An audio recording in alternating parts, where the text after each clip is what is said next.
الحمد للہ رب العالمین والصلاة والسلام علی خاتم النبیین اما بعد فاعوذ باللہ من الشیطان الرجیم بسم اللہ الرحمن الرحیم۔ نماز سے مدد کی 3 حکایات۔ یہ مضمون کتاب فیضان نماز صفحہ 23 تا 38 سے لیا گیا ہے۔ درود شریف کی فضیلت۔ فرمان آخری نبی صلی اللہ علیہ وآلہ وسلم: مجھ پر درود شریف پڑھ کر اپنی مجالس کو آراستہ کرو کہ تمہارا درود پاک پڑھنا بروز قیامت تمہارے لیے نور ہوگا۔ صلو علی الحبیب صلی اللہ علی محمد۔ مصیبت میں نماز سے مدد چاہنے کی 3 حکایات۔ نمبر 1، بیٹے کو پولیس نے چھوڑ دیا۔ حکایت: حضرت ابو الحسن سری سقطی رحمۃ اللہ علیہ کی خدمت بابرکت میں آپ کی پڑوسن نے حاضر ہو کر عرض کی: اے ابو الحسن، رات میرے بیٹے کو سپاہی پکڑ کر لے گئے ہیں، شاید وہ اسے تکلیف پہنچائیں، برائے کرم میرے بیٹے کی سفارش فرما دیجئے یا کسی کو میرے ساتھ بھیج دیجئے۔ پڑوسن کی فریاد سن کر آپ کھڑے ہو کر خشوع و خضوع کے ساتھ نماز میں مشغول ہو گئے۔ جب کافی دیر ہو گئی تو اس عورت نے کہا: اے ابو الحسن، جلدی کیجئے، کہیں ایسا نہ ہو کہ حاکم میرے بیٹے کو قید میں ڈال دے۔ آپ نماز میں مشغول رہے، پھر سلام پھیرنے کے بعد فرمایا: اے اللہ پاک کی بندی، میں تیرا معاملہ ہی تو حل کر رہا ہوں۔ ابھی یہ گفتگو ہو رہی تھی کہ اس پڑوسن کی خادمہ آئی اور کہنے لگی: بی بی جی گھر چلیے، آپ کا بیٹا گھر آ گیا ہے۔ یہ سن کر وہ پڑوسن بہت خوش ہوئی اور آپ کو دعائیں دیتی ہوئی وہاں سے رخصت ہو گئی۔ اللہ رب العزت کی ان پر رحمت ہو اور ان کے صدقے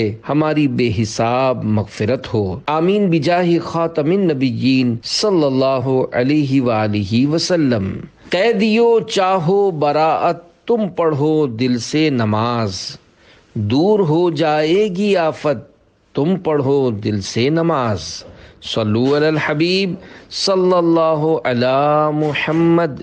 نمبر 2، موسلا دھار بارش ہوئی، کیسے؟ حکایت: خادم نبی حضرت انس بن مالک رضی اللہ عنہ کے باغبان یعنی مالی نے ایک بار حاضر ہو کر شدید قحط سالی یعنی بارشیں نہ ہونے کی شکایت کی۔ آپ نے وضو کیا اور نماز پڑھی، پھر فرمایا: اے باغبان، آسمان کی طرف دیکھ، کیا تجھے کچھ نظر آ رہا ہے؟ اس نے عرض کی: حضور، مجھے تو آسمان میں کچھ بھی نظر نہیں آ رہا۔ آپ نے دوبارہ نماز پڑھ کر یہی سوال فرمایا اور باغبان نے وہی جواب دیا۔ پھر تیسری یا چوتھی بار نماز پڑھ کر وہی سوال کیا تو باغبان نے جواب دیا: ایک پرندے کے پر کے برابر بدلی کا ٹکڑا نظر آ رہا ہے۔ آپ نماز و دعا میں برابر مشغول رہے، یہاں تک کہ آسمان میں ہر طرف ابر یعنی بادل چھا گیا اور موسلادھار بارش ہوئی۔ حضرت انس بن مالک رضی اللہ عنہ نے باغبان کو حکم دیا: گھوڑے پر سوار ہو کر دیکھو کہ بارش کہاں تک پہنچی ہے۔ اس نے چاروں طرف گھوڑا دوڑا کر دیکھا اور آ کر کہا کہ یہ بارش مسیرین اور غضبان کے محلوں سے آگے نہیں بڑھی۔ اللہ رب العزت کی ان سب پر رحمت ہو اور ان کے صدقے ہماری بے حساب مغفرت ہو، آمین بجاہ خاتم النبیین صلی اللہ علیہ وآلہ وسلم۔ ابر رحمت جھوم کر برسے گا، ہو جائے گی دور، قحط سالی کی مصیبت، تم پڑھو دل سے نماز۔ صلو علی الحبیب صلی اللہ علی محمد۔ نمبر 3، چشمہ جاری ہو گیا۔ حکایت: حضرت عقبہ بن نافع فہری رحمت اللہ علیہ کا لشکر افریقہ کے جہادوں میں ایک بار کسی ایسے مقام پر پہنچ گیا جہاں پانی کا دور دور تک نام و نشان نہیں تھا اور اسلامی لشکر شدت پیاس سے بےتاب ہو گیا۔ حضرت عقبہ بن نافع فہری رحمت اللہ علیہ نے 2 رکعت نماز پڑھ کر دعا کے لیے ہاتھ اٹھا دیے۔ ابھی دعا ختم بھی نہیں ہوئی تھی کہ آپ کا گھوڑا اپنے سم یعنی پاؤں سے زمین کریدنے لگا۔ آپ نے اٹھ کر دیکھا تو مٹی ہٹ چکی تھی اور ایک پتھر نظر آ رہا تھا۔ آپ نے جیسے ہی پتھر ہٹایا، ایک دم اس کے نیچے سے پانی کا چشمہ ابلنے لگا اور اس قدر پانی نکلا کہ سارا لشکر سیراب ہو گیا۔ تمام جانوروں نے بھی خوب پانی پیا اور لشکریوں نے اپنی اپنی مشکوں میں بھی بھر لیا۔ پھر اس چشمے کو بہتا چھوڑ کر لشکر آگے روانہ ہو گیا۔ اللہ رب العزت کی ان سب پر رحمت ہو اور ان کے صدقے ہماری بے حساب مغفرت ہو، آمین بجاہ خاتم النبیین صلی اللہ علیہ وآلہ وسلم۔ قطع بے آب ہو، بے چین ہو، بے تاب ہو، پیاس کی ہو دور شدت، تم پڑھو دل سے نماز۔ صلو علی الحبیب صلی اللہ علی محمد۔ ہمیں نماز سے راحت پہنچاؤ اے عاشقان نماز۔ جب کوئی مصیبت آ جائے یا بلا نازل ہو یا کوئی نازک معاملہ درپیش ہو تو فوراً نماز کا سہارا لے لینا چاہیے۔ ہمارے پیارے آقا صلی اللہ علیہ وآلہ وسلم اہم معاملہ پیش آنے پر نماز میں مشغول ہو جاتے تھے، کیونکہ نماز تمام اذکار و دعاؤں کی جامع یعنی پورا کرنے والی ہے۔ اس کی برکت سے رنج و غم سے راحت ملتی ہے۔ یہی وجہ ہے کہ مدینے کے تاجدار صلی اللہ علیہ وآلہ وسلم حضرت بلال رضی اللہ عنہ سے فرماتے، اے بلال ہمیں نماز سے راحت پہنچاؤ، یعنی اے بلال اذان دو تاکہ ہم نماز میں مشغول ہوں اور ہمیں راحت ملے۔ حضرت عبداللہ بن مسعود رضی اللہ عنہ فرماتے ہیں، جب تم آسمان سے کوئی گڑ گڑاہٹ وغیرہ کی ڈراؤنی آواز سنو تو نماز کی طرف متوجہ ہو جاؤ۔ مبسوط میں ہے، جب تاریکی یعنی اندھیرا چھا جائے یا شدید ہوائیں چلنے لگیں تو اس وقت نماز پڑھنا بہتر ہے۔ حضرت عبداللہ بن عباس رضی اللہ عنہ کے بارے میں منقول ہے کہ بصرہ میں زلزلہ آیا تو آپ رضی اللہ عنہ نے نماز پڑھی۔ 2 رکعت نماز مستحب ہونے کے بعض مواقع۔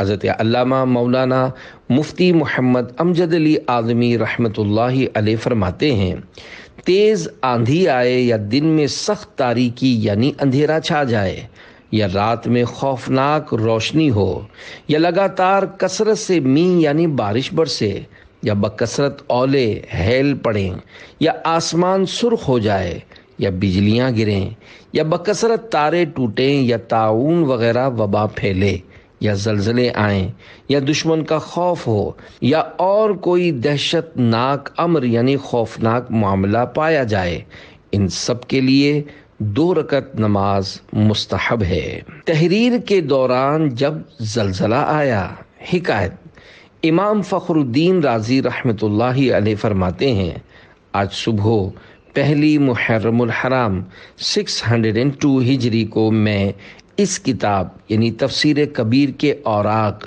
پیجز لکھ رہا تھا کہ اچانک زلزلے کے جھٹکے آئے اور زوردار آواز آئی۔ میں نے لوگوں کو دیکھا کہ وہ چیخ چیخ کر اور گڑ گڑا کر دعائیں مانگ رہے تھے۔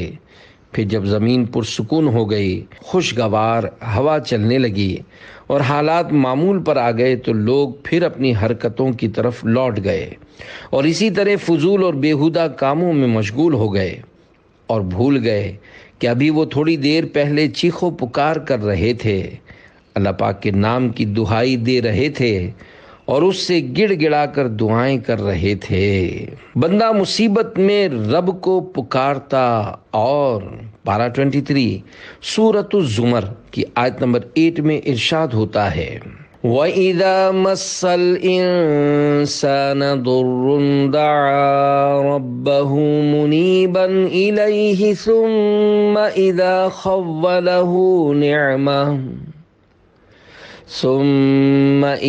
خَوَّلَهُ نِعْمَةً مِّنْهُ نَسِيَ مَا كَانَ يَدْعُو إِلَيْهِ مِن قَبْلُ۔ ترجمہ کنز الایمان۔ اور جب آدمی کو کوئی تکلیف پہنچتی ہے اپنے رب کو پکارتا ہے اسی طرف جھکا ہوا، پھر جب اللہ نے اسے اپنے پاس سے کوئی نعمت دی تو بھول جاتا ہے جس لیے پہلے پکارا تھا۔ نیز پارہ 11 سورۃ یونس کی آیت نمبر 12 میں ارشاد ہوتا ہے، وَإِذَا مَسَّ الْإِنسَانَ الضُّرُّ دَعَانَا لِجَنبِهِ أَوْ قَاعِدًا أَوْ قَائِمًا فَلَمَّا كَشَفْنَا عَنْهُ ضُرَّهُ مَرَّ كَأَن لَّمْ يَدْعُنَا إِلَىٰ ضُرٍّ مَّسَّهُ۔ ترجمہ کنز ایمان۔ اور جب آدمی کو تکلیف پہنچتی ہے ہمیں پکارتا ہے لیٹے اور بیٹھے اور کھڑے، پھر جب ہم اس کی تکلیف دور کر دیتے ہیں چل دیتا ہے، گویا کبھی کسی تکلیف کے پہنچنے پر ہمیں پکارا ہی نہ تھا۔ صدر الافاضل حضرت علامہ مولانا سید محمد نعیم الدین مراد آبادی رحمۃ اللہ علیہ اس آیت کے تحت لکھتے ہیں، مقصد یہ ہے کہ انسان بلا کے وقت بہت ہی بے صبرا ہے اور راحت کے وقت نہایت ناشکرا۔ جب تکلیف پہنچتی ہے تو کھڑے لیٹے بیٹھے ہر حال میں دعا کرتا ہے، جب اللہ تکلیف دور کر دے تو شکر بجا نہیں لاتا اور اپنی حالت سابقہ یعنی پچھلی حالت کی طرف لوٹ جاتا ہے۔ یہ حال غافل کا ہے۔ مومن عاقل یعنی عقل مند مسلمان کا حال اس کے خلاف ہے۔ وہ مصیبت و بلا پر صبر کرتا ہے، راحت و آسائش میں شکر کرتا ہے، تکلیف و راحت کے جملہ احوال یعنی تمام حالتوں میں اللہ پاک کے حضور تضرع و زاری یعنی روتا گڑ گڑاتا اور دعا کرتا ہے۔ اور ایک مقام اس سے بھی اعلیٰ ہے جو مومنوں میں بھی مخصوص بندوں کو حاصل ہے کہ جب کوئی مصیبت و بلا آتی ہے اس پر صبر کرتے ہیں، قضاء الہی پر دل سے راضی رہتے ہیں اور جمیع احوال پر یعنی تمام حالتوں میں شکر کرتے ہیں۔ وضو و نماز بیماریوں سے بچاتے ہیں۔ پیارے پیارے اسلامی بھائیوں، نماز میں جس طرح مصیبتوں کا علاج ہے اسی طرح اس میں بیماریوں کا بھی علاج ہے۔ خود طبیبوں کا اعتراف ہے کہ وضو کرنے والا شخص دماغی امراض میں بہت کم مبتلا ہوتا ہے۔ نمازی جنون یعنی پاگل پن اور تلی اسپلین کی بیماریوں سے اکثر محفوظ رہتا ہے۔ نماز پڑھنے کے لیے دن میں کئی بار وضو کرنے سے اعضاء دھلتے رہتے ہیں اور نمازی کپڑے بھی صاف رکھتا ہے، اس لیے گندگیوں اور ناپاکیوں سے حفاظت رہتی ہے، اور ظاہر ہے کہ گندگی بہت سی بیماریوں کی جڑ ہے۔ نماز میں شفا ہے۔ حضرت ابو ہریرہ رضی اللہ عنہ بیان کرتے ہیں کہ ایک بار میں نماز پڑھ کر سرکار مدینہ صلی اللہ علیہ وآلہ وسلم کے پاس بیٹھ گیا۔ آپ صلی اللہ علیہ وآلہ وسلم نے فرمایا، کیا تجھے پیٹ میں درد ہے؟ میں نے عرض کی جی ہاں۔ فرمایا، قم فصلی فإن فی الصلاۃ شفاء، یعنی اٹھو اور نماز پڑھو کیونکہ نماز میں شفا ہے۔ بے عدد امراض سے محفوظ رکھے گی تمہیں، حق سے دلوائے گی صحت، تم پڑھو دل سے نماز۔ صلو علی الحبیب صلی اللہ علی محمد۔ نماز سے ملنے والی جسمانی و روحانی بیماریوں سے شفا وغیرہ کے متعلق 21 مدنی پھول۔ ابتدائی 6 مدنی پھول۔ ابن ماجہ حاشیہ سندھی جلد 4 صفحہ 98 سے، اور بقیہ فیض القدیر جلد 4 صفحہ 689 سے پیش کیے گئے ہیں۔ نمبر 1، نماز دل، معدہ اور آنتوں وغیرہ کے مرض میں شفا دیتی ہے۔ نمبر 2، نماز درد و غم کا احساس بھلا دیتی یا کم کر دیتی ہے۔ نمبر 3، نماز میں بہترین ورزش ہے کہ اس کے قیام میں رکوع اور سجدے وغیرہ کرنے سے بدن کے اکثر جوڑ یعنی جوائنٹس حرکت کرتے ہیں۔ نمبر 4، نزلہ زکام کے مریض کے لیے طویل یعنی لمبا سجدہ نہایت مفید ہے۔ نمبر 5، سجدے سے بند ناک کھلتی ہے۔ نمبر 6، آنتوں میں جمع ہونے والے غیر ضروری مواد کو حرکت دے کر نکالنے میں سجدہ کافی مددگار ثابت ہوتا ہے۔ نمبر 7، نماز سے ذہن صاف ہوتا اور غصے کی آگ بجھ جاتی ہے۔ نمبر 8، نماز رزق دلاتی۔ 9، صحت کی حفاظت کرتی۔ 10، اذیت یعنی تکلیف دور کرتی۔ 11، بیماری بھگاتی۔ 12، دل کی قوت بڑھاتی۔ 13، فرحت یعنی خوشی کا سامان بنتی۔ 14، سستی دور کرتی۔ 15، شرح صدر کرتی یعنی سینہ کھولتی۔ 16، روح کو غذا فراہم کرتی۔ 17، دل منور یعنی روشن کرتی۔ 18، چہرہ چمکاتی۔ 19، برکت لاتی۔ 20، خدائے رحمان سے قریب پہنچاتی۔ اور 21، شیطان کو دور بھگاتی ہے۔ یہ فوائد اسی صورت میں حاصل ہو سکتے ہیں جب نماز اطمینان سے درست طریقے پر ادا کی جائے۔ دور ہوں بیماریاں، بیکاریاں، ناکامیاں، دل میں داخل ہو مسرت، تم پڑھو دل سے نماز۔ صلو علی الحبیب صلی اللہ علی محمد۔ کس نبی نے کون سی نماز ادا فرمائی؟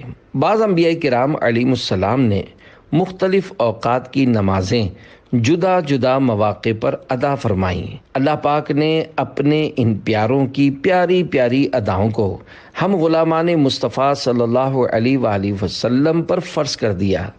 چنانچہ اعلیٰ حضرت امام احمد رضا خان رحمۃ اللہ علیہ نے چند روایات بیان کرنے کے بعد جس روایت کو بہتر قرار دیا اس کے مطابق نماز فجر حضرت آدم، نماز ظہر حضرت داود، نماز عصر حضرت سلیمان، نماز مغرب حضرت یعقوب اور نماز عشاء حضرت یونس علیہ السلام نے سب سے پہلے ادا فرمائیں۔ صبح ہونے کا شکرانہ فتاوی شامی میں ہے، حضرت آدم صفی اللہ علیہ السلام نے صبح ہونے کے شکریہ میں 2 رکعتیں سب سے پہلے ادا کیں تو یہ نماز فجر ہو گئی۔ اللہ رب العزت کی رحمت سے جنت میں اجالا ہی اجالا، نور ہی نور ہے۔ جب حضرت آدم علیہ السلام نے اپنے مبارک قدموں سے زمین کو نوازا تو شب دیکھی، اور پھر صبح آئی تو خوش ہو گئے اور شکرانے میں نماز فجر ادا کی۔ 5 نمازیں امت مصطفیٰ کو دی گئیں۔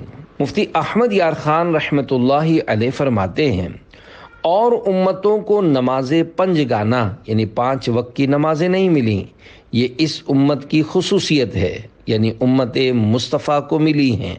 ہاں، یہ نمازیں علیحدہ علیحدہ انبیاء کرام علیہم السلام نے ادا کیں۔ نماز اور ماتحتوں کا خیال رکھو۔ ام المومنین حضرت ام سلمہ رضی اللہ عنہا بیان فرماتی ہیں کہ نبی کریم صلی اللہ علیہ وآلہ وسلم اپنے مرض وصال یعنی جس بیماری میں ظاہری وفات شریف ہوئی اس میں فرماتے تھے، نماز کو پابندی سے ادا کرتے رہو اور اپنے غلاموں کا خیال رکھو۔ مصطفیٰ جان رحمت صلی اللہ علیہ وآلہ وسلم کی آخری وصیت۔ حضرت علامہ مولانا مفتی احمد یار خان رحمت اللہ علیہ اس حدیث پاک کے تحت فرماتے ہیں، یعنی نماز کی پابندی و حفاظت کرو، مرتے دم تک نہ چھوڑو۔ معلوم ہوا کہ نماز بڑا ہی اہم فریضہ ہے کہ حضور صلی اللہ علیہ وآلہ وسلم نے خصوصیت سے اس کی وصیت فرمائی۔ سعادت مند اولاد باپ کی وصیت سختی سے پوری کرتی ہے۔ سعادت مند امتی وہ ہے جو حضور صلی اللہ علیہ وآلہ وسلم کی اس وصیت پر سختی سے پابندی کرے۔ اللہ پاک توفیق دے۔ صلو علی الحبیب صلی اللہ علی محمد۔ نماز جنت کی چابی یعنی کی ہے۔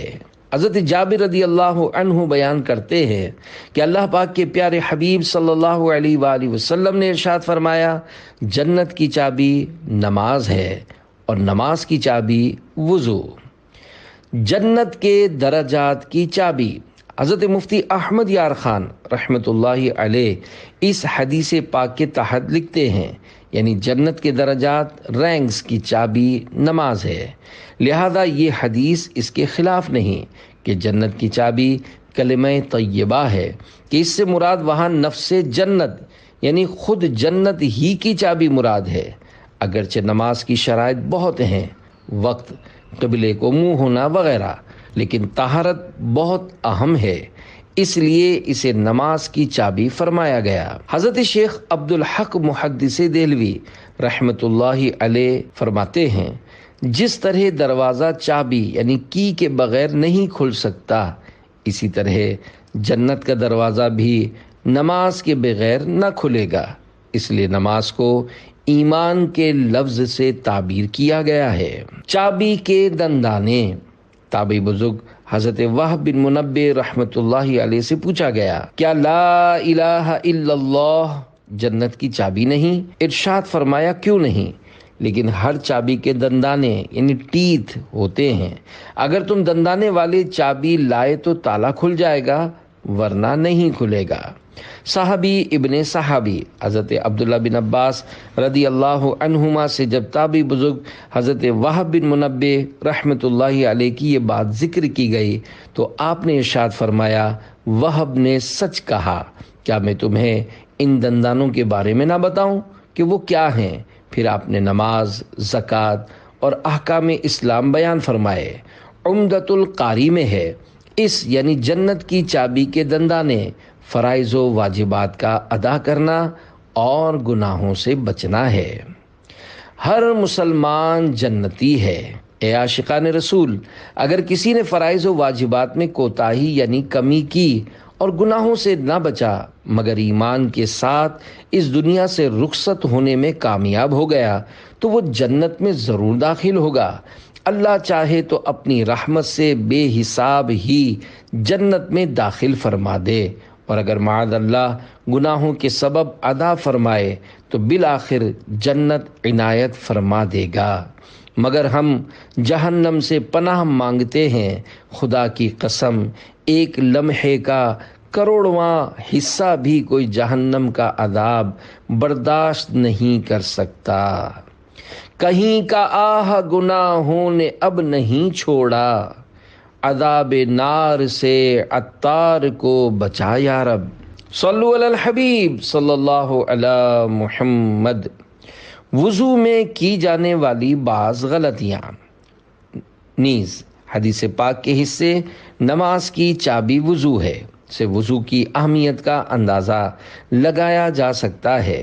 وضو توجہ سے کرنا چاہیے تاکہ اس کا کوئی فرض بلکہ سنت بھی نہ رہ جائے۔ دیکھیے نا، اگر کوئی صرف 250 گرام دودھ بھی گرم کرنے کے لیے چولہے پر رکھتا ہے تو چوکنا رہتا ہے، کیونکہ وہ جانتا ہے کہ اگر میں نے غفلت کی تو دودھ ابل کر ضائع ہو سکتا ہے۔ معمولی سے نقصان سے بچنے کے لیے تو انسان برابر دھیان رکھتا ہے، مگر افسوس آج کل جلد بازی اور غفلت کے سبب اکثر لوگ وضو کی سنتوں کا کوئی خیال نہیں رکھتے، بلکہ بعض اوقات تو فرائض کی بھی پرواہ نہیں کرتے۔ مثال کے طور پر کلی میں منہ کے تمام اندرونی حصوں اور دانتوں کی سب کھڑکیوں وغیرہ میں پانی پہنچ جائے اور ناک میں پانی چڑھانے میں نرم بانسے یعنی نرم ہڈی تک پہنچ جائے۔ وضو میں اس طرح کلی کرنا اور ناک میں پانی چڑھانا سنت مؤکدہ اور غسل میں فرض ہے، لیکن اکثر لوگوں کو دیکھا گیا ہے کہ کلی میں جلدی 3 بار پچ کر لیتے ہیں یا ناک کی نوک پر 3 بار پانی لگا لیتے ہیں۔ وضو میں 1 آدھ بار ایسا کرنا برا اور اس کی عادت بنانا گناہ ہے، اور اگر غسل میں ایسا کیا تو غسل ہوا ہی نہیں۔ یعنی دونوں ہاتھ کوہنیوں تک اس طرح دھونے چاہیے کہ پانی کی دھار کوہنی تک برابر بہتی چلی جائے، لیکن ایک تعداد ایسی بھی ہے جو چلو میں پانی لے کر پہنچے یعنی کلائی سے 3 بار چھوڑ دیتی ہے۔ اس طرح دھونے سے کوہنی بلکہ کلائی کی کروٹوں پر پانی نہ بہنے کا امکان رہتا ہے۔ یوں ہی یہ لحاظ بھی ضروری ہے کہ ایک رونگٹا بھی یعنی وہ چھوٹے چھوٹے نرم بال جو انسان کے بدن پر ہوتے ہیں وہ بھی خشک نہ رہے۔ اگر پانی کسی بال کی جڑ کو تر کرتا ہوا بہہ گیا اور بالائی یعنی بال کا اوپری حصہ خشک رہ گیا تو وضو نہ ہوگا، غور کیجئے وضو کی بے احتیاطیاں کتنے بڑے اخروی نقصان کا باعث بنتی ہیں۔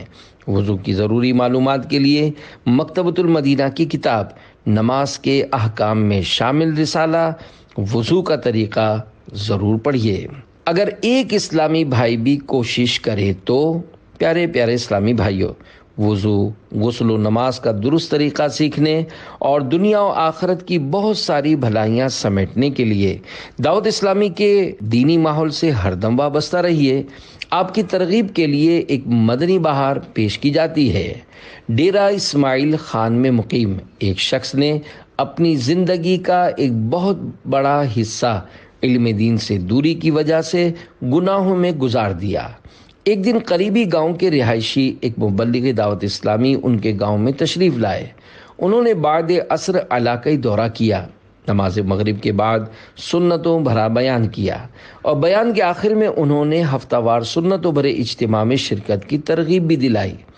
اس اسلامی بھائی نے اجتماع میں شرکت کی نیت تو کر لی، لیکن دعوت اسلامی کا مدنی مرکز گاؤں سے کافی دور ہونے کی وجہ سے اجتماع میں شریک نہ ہو سکے۔ اگلے ہفتے وہی اسلامی بھائی پھر تشریف لائے، علاقائی دورہ کیا اور بعد مغرب سنتوں بھرا بیان کیا۔ اسی طرح ایک ماہ گزر گیا، لیکن وہ اجتماع میں شرکت نہ کر سکے۔ تیسری بار وہی اسلامی بھائی مدنی قافلے کے ہمراہ گاؤں میں تشریف لائے اور انفرادی کوشش کے ذریعے ان سمیت 3-4 اسلامی بھائیوں کو اجتماع کے لیے تیار کر لیا۔ اس مرتبہ وہ ہفتہ وار سنتوں بھرے اجتماع میں پہنچنے میں کامیاب ہو گئے۔ سنتوں بھرے بیان کے بعد ذکر و دعا کی۔ دوران دعا گریہ و زاری کے رقت انگیز مناظر دیکھ کر انہیں بھی رونا آ گیا۔ اجتماع کی برکات ہاتھوں ہاتھ ظاہر ہوئیں اور انہوں نے یہ عزم مصمم کر لیا کہ انشاءاللہ میں مدنی قافلے میں ضرور سفر کروں گا۔ اگلے ہفتے سنتوں بھرے اجتماع میں وہ اکیلے ہی پہنچ گئے اور اجتماع کے اگلے ہی روز مدنی قافلے کے مسافر بن گئے۔ الحمدللہ مدنی قافلے میں سفر کرنے کی برکت سے ان کی نماز، وضو، غسل میں پائی جانے والی غلطیاں دور ہوئیں اور انہوں نے کئی دعائیں بھی سیکھ لیں۔ انہوں نے گناہوں سے توبہ کر کے اپنے آپ کو مدنی رنگ میں رنگ لیا۔ جب مدنی قافلے سے گھر پلٹے تو سر پر عمامے کا تاج جگمگا رہا تھا۔ یہ سب دیکھ کر لوگ حیران تھے کہ اس کے اندر یہ تبدیلی کیسے آ گئی۔ کچھ دنوں کے بعد انہوں نے ہمت کر کے مسجد میں فیضان سنت کا درس بھی شروع کر دیا۔ درس فیضان سنت کی برکت سے مزید 3 اسلامی بھائیوں نے عمامہ شریف کا تاج سجا لیا۔ اس کے بعد وہ تمام باقاعدگی سے ہفتہ وار سنتوں بھرے اجتماع میں شرکت کرنے لگے اور رفتہ رفتہ ان کے گاؤں میں بھی مدنی کاموں کی مدنی بہار آ گئی۔ آؤ مدنی قافلے میں ہم کریں مل کر سفر، سنتیں سیکھیں گے اس میں انشاءاللہ سر بسر۔ نماز نور ہے۔ حضرت ابو مالک اشعری رضی اللہ عنہ سے روایت ہے کہ اللہ پاک کے پیارے نبی صلی اللہ علیہ وآلہ وسلم نے فرمایا الصلاۃ نور، یعنی نماز نور ہے۔ نماز کے نور ہونے کا مطلب حضرت امام ابو زکریا یحییٰ بن شرف نووی رحمۃ اللہ علیہ نماز کے نور ہونے کی وضاحت کرتے ہوئے لکھتے ہیں، اس کے معنی یہ ہے کہ جس طرح نور کے ذریعے روشنی حاصل کی جاتی ہے، اسی طرح نماز بھی گناہوں سے باز رکھتی یعنی روکتی ہے اور بے حیائی اور بری باتوں سے روک کر صحیح راہ دکھاتی ہے۔ ایک قول کے مطابق اس کا معنی ہے نماز کا اجر و ثواب بروز قیامت نمازی کے لیے نور ہوگا۔ ایک قول ہے اس کا مطلب یہ ہے کہ بروز قیامت نمازی کے چہرے پر نماز نور بن کر ظاہر ہوگی، نیز دنیا میں بھی نمازی کے چہرے پر رونق ہوگی۔ سجدے کا نشان پل صراط پر ٹارچ کا کام دے گا۔ حضرت مفتی احمد یار خان رحمۃ اللہ علیہ اس حدیث پاک کے تحت لکھتے ہیں، یعنی نماز مسلمان کے دل کی، چہرے کی، قبر کی، قیامت کی روشنی ہے۔ پل صراط پر سجدے کا نشان بیٹری یعنی ٹارچ کا کام دے گا۔ رب پاک فرماتا ہے نورہم یسعی بین ایدیہم، پارہ 28 سورۃ التحریم آیت نمبر 8، ترجمہ کنز الایمان، ان کا نور دوڑتا ہوگا ان کے آگے۔ پڑھتے رہو نماز تو چہرے پہ نور ہے، پڑھتا نہیں نماز وہ جنت سے دور ہے۔ صلو علی الحبیب صلی اللہ علی محمد۔ نماز دین کا ستون ہے۔ سرکار عالی وقار مدینے کے تاجدار صلی اللہ علیہ وآلہ وسلم نے ارشاد فرمایا، نماز دین کا ستون ہے، جس نے اسے قائم رکھا دین کو قائم رکھا، اور جس نے اسے چھوڑ دیا اس نے دین کو ڈھا یعنی گرا دیا۔ چمکتے چہرے، منقول ہے کہ جب قیامت قائم ہوگی تو نمازیوں کو گروہ در گروہ یعنی گروپس کی صورت میں جنت کی طرف جانے کا حکم ہوگا۔ جب پہلا گروہ یعنی گروپ جنت میں داخلے کے لیے لایا جائے گا تو ان کے چہرے ستاروں کی طرح چمکتے دمکتے ہوں گے۔ فرشتے ان کا استقبال کریں گے اور ان سے پوچھیں گے تم کون ہو؟ وہ کہیں گے ہم امت محمدیہ کے نمازی ہیں۔ پھر پوچھا جائے گا تمہارے اعمال نمازوں کا کیا حال تھا؟ وہ کہیں گے ہم اذان سنتے ہی وضو کے لیے کھڑے ہو جاتے تھے اور دنیا کی کوئی چیز ہمیں اس سے روک نہیں سکتی تھی۔ فرشتے کہیں گے تم اسی کے مستحق ہو کہ تمہیں جنت میں داخل کیا جائے۔ پھر دوسرا گروہ یعنی گروپ جنت میں داخلے کے لیے لایا جائے گا، جن کا حسن و جمال یعنی خوبصورتی پہلے گروہ سے زیادہ ہوگا۔ ان کے چہرے چاند کی طرح چمکتے ہوں گے۔ فرشتے ان سے پوچھیں گے تم کون ہو؟ وہ کہیں گے ہم نماز پڑھنے والے تھے۔ پھر پوچھیں گے تمہاری نمازوں کا کیا حال تھا؟ وہ کہیں گے ہم نماز کے وقت سے پہلے ہی نماز کے لیے وضو کر لیتے تھے اور جب اذان سنتے تھے فوراً مسجد میں حاضر ہو جاتے۔ فرشتے کہیں گے تم اسی کے مستحق ہو۔ پھر تیسرا گروہ جنت میں داخلے کے لیے لایا جائے گا، جن کا مقام و مرتبہ اور حسن و جمال یعنی خوبصورتی پہلے گروہوں سے کہیں زیادہ ہوگا۔ ان کے چہرے آفتاب یعنی سورج کی طرح روشن ہوں گے۔ فرشتے ان سے پوچھیں گے تم اتنے خوبصورت اور اتنے اعلیٰ مقام والے کون ہو؟ وہ کہیں گے ہم ہمیشہ نماز پڑھا کرتے تھے۔ فرشتے پوچھیں گے تمہاری نمازوں کا کیا حال تھا؟ وہ کہیں گے ہم اذان ہونے سے پہلے ہی مسجد میں موجود ہوتے تھے اور اذان مسجد میں ہی سنتے تھے۔ فرشتے کہیں گے تم اسی کے مستحق ہو۔ ایک روز مومنو تمہیں مرنا ضرور ہے، پڑھتے رہو نماز تو چہرے پہ نور ہے۔ جنتوں کے دروازے کھل جاتے ہیں۔ اللہ اکبر! نماز کتنی پیاری عبادت ہے کہ شروع کرتے ہی جنتوں کے دروازے کھل جاتے ہیں۔ چنانچہ حضرت ابو امامہ رضی اللہ عنہ سے روایت ہے، شہنشاہ دو عالم صلی اللہ علیہ وآلہ وسلم کا فرمان معظم ہے، بندہ جب نماز کے لیے کھڑا ہوتا ہے اس کے لیے جنتوں کے دروازے کھول دیے جاتے ہیں اور اس کے اور پروردگار کے درمیان حجابات یعنی پردے ہٹا دیے جاتے ہیں، اور حور عین یعنی بڑی بڑی آنکھوں والی حوریں اس کا استقبال کرتی ہیں، جب تک نہ ناک سنکے نہ کھنکھارے۔ کوئی فرشتہ رکوع میں ہے، کوئی سجدے میں۔ حضرت ابو سعید رضی اللہ عنہ سے روایت ہے، تاجدار مدینہ صلی اللہ علیہ وآلہ وسلم نے ارشاد فرمایا، اللہ پاک نے کوئی ایسی چیز فرض نہ کی جو توحید و نماز سے بہتر ہو، اگر اس سے بہتر کوئی چیز ہوتی تو وہ ضرور فرشتوں پر فرض کرتا۔ ان یعنی فرشتوں میں کوئی رکوع میں ہے، کوئی سجدے میں۔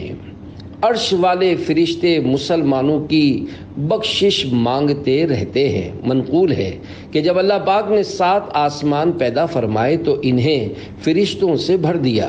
وہ نماز پڑھ کر عبادت کرتے ہیں اور ایک گھڑی بھی تساہل یعنی غفلت نہیں کرتے۔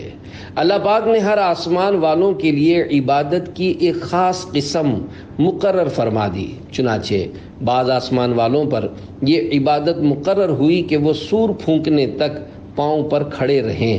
ایک آسمان والے رکوع میں جھکے ہوئے ہیں، ایک آسمان والے سجدے میں ہیں، ایک آسمان والوں کے پر اللہ پاک کے جلال کے سامنے گرے ہوئے ہیں۔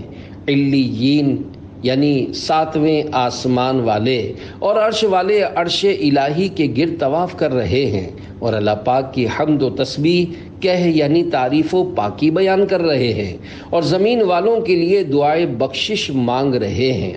مسلمانوں کی فضیلت کی خاطر ان سب عبادتوں کو ایک نماز میں جمع کر دیا جاتا ہے تاکہ انہیں یعنی مسلمانوں کو ہر آسمان والوں کی عبادت میں حصہ مل جائے۔ دربار مصطفیٰ میں تمہیں لے کے جائے گی، خالق سے بخشوائے گی اے بھائیو نماز۔ صلو علی الحبیب صلی اللہ علی محمد۔ 1,00,000 فرشتے۔ حضرت امام ابو حامد محمد بن محمد غزالی رحمۃ اللہ علیہ نقل کرتے ہیں، مومن بندہ جب نماز پڑھتا ہے تو اس سے فرشتوں کی 10 صفیں تعجب کرتی ہیں، جن میں ہر ایک صف 10,000 کی ہوتی ہے، اور اللہ پاک اس بندے پر ان 1,00,000 فرشتوں کے سامنے فخر کرتا ہے۔ فرشتوں کے تعجب کرنے کی وجہ، حضرت امام ابو حامد محمد بن محمد غزالی رحمۃ اللہ علیہ یہ روایت بیان کرنے کے بعد فرماتے ہیں، اس کی وجہ یہ ہے کہ بندے کی نماز میں قیام و قعود اور رکوع اور سجود جمع ہوتے ہیں، جبکہ اللہ پاک نے ان 4 ارکان کو 40,000 فرشتوں میں تقسیم کیا ہے۔ قیام کرنے یعنی کھڑے رہنے والے فرشتے قیامت تک رکوع نہیں کریں گے، سجدہ کرنے والے تا قیامت اس سے سر نہیں اٹھائیں گے۔ اسی طرح رکوع اور قعدہ کرنے والوں کا حال ہے، کیونکہ اللہ پاک نے فرشتوں کو جو قرب یعنی اپنی نزدیکی کا شرف و رتبہ عطا فرمایا ہے، اس کے مطابق ان پر ہمیشہ ایک ہی حالت پر رہنا لازم ہے، اس میں کمی بیشی یعنی کم یا زیادہ نہیں ہو سکتی۔ اللہ پاک نے ان کے متعلق خبر دیتے ہوئے پارہ 23 سورۃ الصافات آیت 164 میں ارشاد فرمایا، وَمَا مِنَّا إِلَّا لَهُ مَقَامٌ مَعْلُوم۔ ترجمہ کنز الایمان۔ اور فرشتے کہتے ہیں ہم میں ہر ایک کا ایک مقام معلوم ہے۔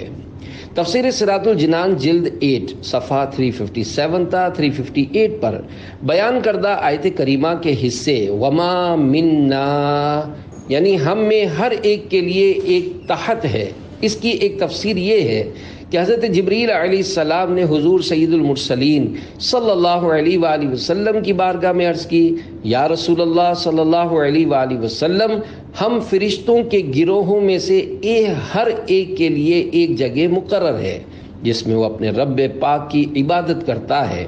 حضرت عبداللہ بن عباس رضی اللہ عنہما نے فرمایا کہ آسمانوں میں بالشت بھر بھی جگہ ایسی نہیں جس میں کوئی فرشتہ نماز نہ پڑھتا ہو یا تسبیح نہ کرتا ہو۔